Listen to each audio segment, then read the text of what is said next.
Hi, Kirsten here with Babywearing International of Seattle with a tutorial on how to wear your newborn in a ring sling. I'm starting with my sling properly threaded so that it's one loop of fabric without any twists in it. And I'm checking to make sure that it's threaded properly through the rings, goes up through both rings, and then down through the top ring. And then I'm making sure that the fabric is spread wide on that ring to the point where you can't even see the metal. So one way to do this is to fluff the fabric out. I've seen it called a flower, or kind of looks like a donut. And with this is eliminating overlap and folding that makes it hard to adjust the fabric through the rings. So now this sling is going to go over my body, and I'm going to be putting the rings on my right side, but a ring sling is an adjustable carrier that I can swap back and forth as I need. So it can be for keeping my body more balanced, or if I'm using it for breastfeeding, to keep track of which side I need to feed on next. Right, so it goes over my body. And then I'm making sure that all the fabric is still laying flat and in that loop. So here's that top light blue rail. It goes across my back, and it's still the top rail, top hem here in the front. The fabric is spread wide across my back, and I'm pulling it fairly tight right now, with more on that later.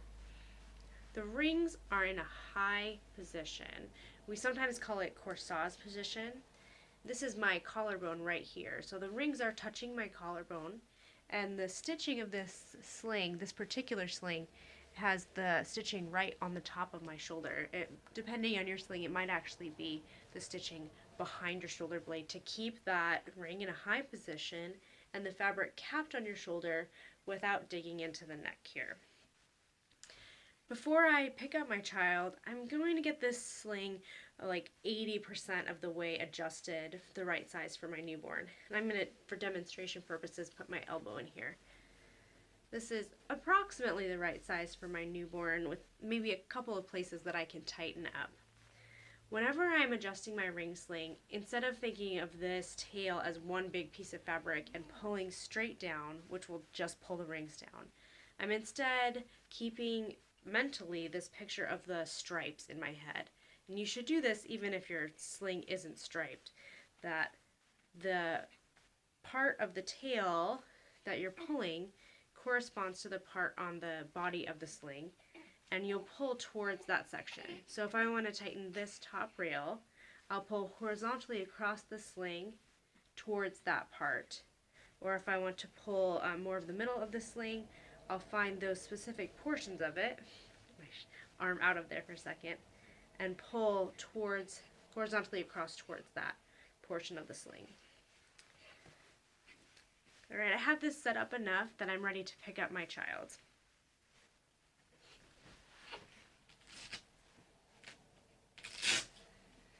Come here, baby. Oh, it's a baby. Alright, before I put her into the sling, I'll take a moment to observe just the position that she has on my body when I'm holding her in arms. When we're using a carrier, not just a ring sling, but any carrier, the goal is to approximate a position that the child would have if you were carrying him or her in arms. In this case, I have my newborn laying on my chest, tummy to tummy, in this kind of burp position, very high, close enough for me to kiss her head. She is rooting around a little bit because she's hungry. And my hand is cupping her bottom with my pinky kind of right along the bend of her knees. And that's where the bottom hem of my sling is going to be when she is in the sling with her legs hanging down. Her spine is in this gentle J shape. Her knees are higher up than her bottom. And if we were looking from the front, we can imagine sort of narrow M shape with her leg going up to the point of the M on her knee, back down to her bottom, and then symmetrically here. So this is the position that we're going for inside the ring sling, or inside the carrier. Hi, sweetness. Alright, so I have my sling, rings nice and high, capping my shoulder, and I have the fabric on this side, the non-ring side, pulled pretty snug, especially this bottom rail. And the rationale there is once her weight is in the sling, I'm not going to be able to adjust that portion, so I get it pretty snug against my rib cage right here before I put her in. Always supporting baby with one hand. I'm making the body of the sling into a tube of fabric. So I've accordion folded it up. And then I can lift her legs gently and allow her to catch on that ring of fabric, or that tube of fabric. She's kind of able to sit on that. Still supporting her. There's that edge I want to get. I can pull the fabric up over her back. This is that light blue rail that's going to come up. Okay, the sling is in the basic position but still needs to be tightened, and I'm going to start with the bottom rail. A lot of times this is a portion where you have to pause for a second and soothe your baby using whatever method you would normally soothe if he or she were in your arms. So you may need to bounce up and down, pat baby on the back or the bottom, shush or sing to the baby. This is normally a spot where even my baby who loves to be wrapped is fussing a little bit. So don't take it as an indication that your child doesn't like the sling or that you're doing something wrong. It's really normal, even for a child who loves to be wrapped, loves to be in the sling, to fuss a little bit at this portion. So take your time, be patient, and if you need to pause, just take that time for yourself. Alright, here is the bottom hem of my sling. It's dark purple, and I'm imagining almost like double stick tape. I'm taking this part of the hem and tucking it right there where my pinky finger would be if I'm cupping baby's bottom here. So it's really going very close in between the baby and I. And I'm leaning forward gently to get her to tilt her pelvis into the shape where her knees are higher than her bum. Then from there, I'm going to lift up the sling so you can see there's slack right here. And I'm going to grab the dark purple portion of the sling and pull it down towards. When I'm adjusting, I lift up her weight a little bit and then pull. Okay, she snuck her arm out. Once I have that bottom rail pretty much snug, she will ease into that position because her pelvis is tilted to get her knees up high. And then I can proceed to do the rest of the wrap. She's rooting, she really wants to nurse. So I start any slack from here under my armpit, and I want to get it as close to the rings as possible before I do the tightening. So I'm going to work my way up the sling this time. From purple, orange, and I'm lifting her weight up as I'm tightening. And then these blue strands. You can see my rings are a little low. Pulling across the body of the sling.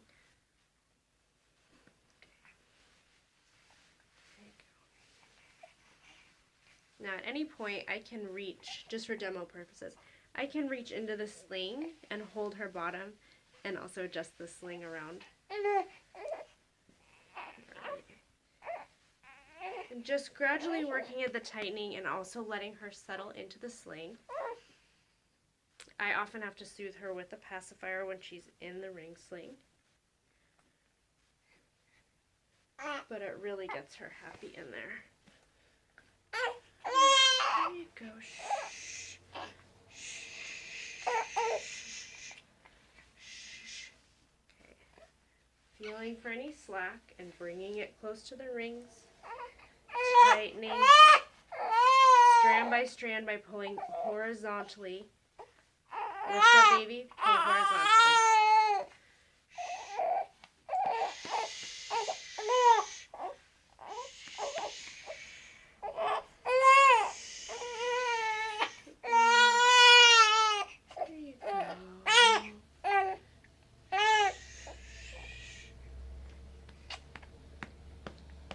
ring sling can be a very quick and easy tool once you have practice and once your baby is used to being in the sling and recognizes it as a safe place. But it does take a little bit of time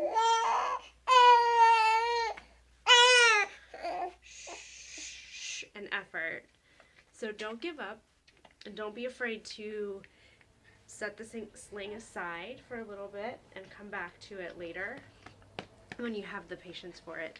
The first time I tried a ring sling, I wanted to throw it out the window.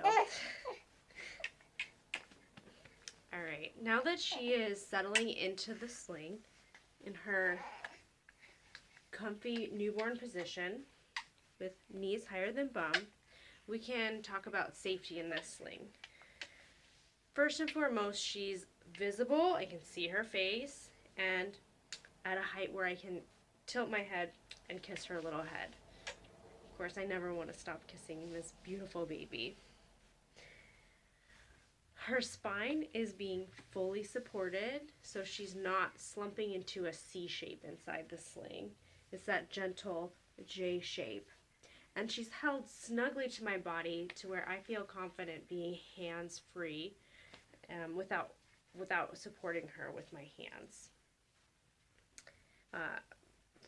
Another safety check is to make sure that baby's chin is not being pressed down to the chest. So you can check that by putting your finger between baby's chin and chest, which tickled her. Another way you can do this is with a pacifier. If your child takes a pacifier, to tilt their head upward like that so they're sort of looking at you. So you have visible and kissable. So chin is not pressed to the chest, and there's no fabric up around her face. So that means it's not covering her face. There's fresh air circulating around her all the time. One question that we get a lot is what to do about this tail. And the short answer is just let it hang down luxuriously in front of you. But you also have the option, if the tail hanging down bothers you or if you're working around something hot, you just want it out of the way, you can wrap it around the rings however many times you want. That can also make a little pillow if your child happens to be leaning against the rings and you want to make a little buffer. It does make the sling harder to adjust, so that's one option. Another choice is to use the tail as a sunshade. So I would, keeping some fresh air around baby's face, you can shield him or her from the sun. It can be a great tool for that. And one other option is to take the tail, if you have enough of it, and tuck it as an additional head support behind baby, if you need to tuck it there. So there's a couple uses for the tail. Sometimes for a very small baby, the sling is tall, or baby starts to slump a little bit while they're sleeping in the sling. In those cases, you can lean forward a little to get this slack. You can roll the top of the sling down a little bit to give head padding here and to keep the body of the sling very tight. So if it's not tightened through the middle, it will lead to that slumping gradually as baby's in the carrier. So feel free to keep tightening as you're wearing the baby. You can sort of ease their spine into the correct position and then tighten around the body to aid their posture. She's fallen asleep. I think the last thing to talk about is just how to get baby out of the sling. So always keeping at least one hand on your baby. You will be pulling up on that top ring. Now the fabric can scoot or slide out quickly, so make sure you're supporting baby and you do this gently, just a little bit. A little goes a long way.